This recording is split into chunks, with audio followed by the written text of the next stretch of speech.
আসসালামু আলাইকুম মানান ভাই। হ্যাঁ, ওয়ালাইকুম আসসালাম। পূর্বাচলের শিমুলিয়া ঘাটে চলে আসছে, শিমুলিয়া টুরিস্ট ঘাট। হ্যাঁ, এখানে আমরা একটা মজার বিষয় দেখাচ্ছি। তো এই যে বোটটা দেখতে পাচ্ছেন, এই বোটটা টোটালি সোলারের মাধ্যমে চলতেছে।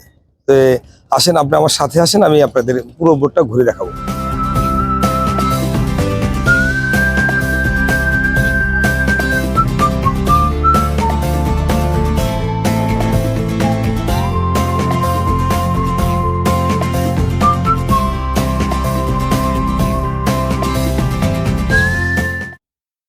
তো আসেন, আমি আপনাকে সোলার দেখাবো, আসেন।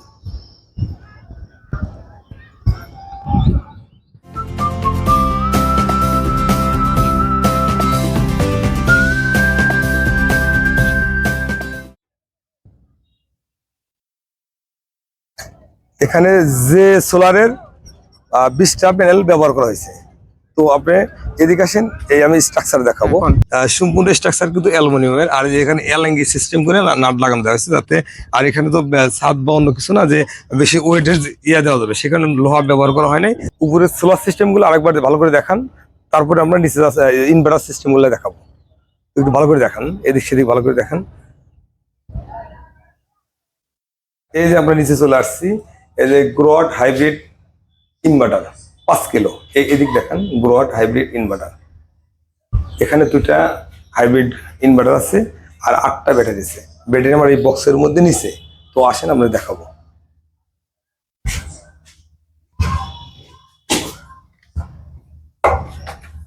এই যে এদিকে ব্যাটারি, এই পাশে 6টা আর ওই পাশে আছে 2টা, টোটাল 8টা ব্যাটারি ব্যবহার করছে। জি, আর 8টা ব্যাটারি দিয়ে এই একটা মোটর আর ওই একটা মোটর। হ্যাঁ, ওইদিকে একটা মোটর দেখতে পাচ্ছি ডিসি, আর এদিকে একটা ডিসি মোটর দেখতে পাচ্ছি। 2টা মোটর এই সোলার প্যানেলের মাধ্যমে চালানো হয়। তো তার মানে টোটাল ভোট এই ব্যাটারির মাধ্যমে চলতেছে। বোর্ডটা এই ব্যাটারির মাধ্যমে আর সোলারের মাধ্যমে চলে। আর যখন আর কি সোলার ব্যাটারি ব্যাকআপ শেষ হয়ে যাবে, তখন আর কি এক্সট্রা ব্যবহার করার জন্য ইঞ্জিনটা রাখা হয়েছে। হ্যাঁ, এক্সট্রা ব্যবহার ইঞ্জিন রাখা হয়েছে। আর দিনের বেলায় তো যতক্ষণ সূর্য থাকবে ততক্ষণ সোলার থেকে চলবে, ব্যাটারি চার্জ দেবে। রাত্রিবেলা হইলে ব্যাটারিটা ব্যাকআপ নেবে।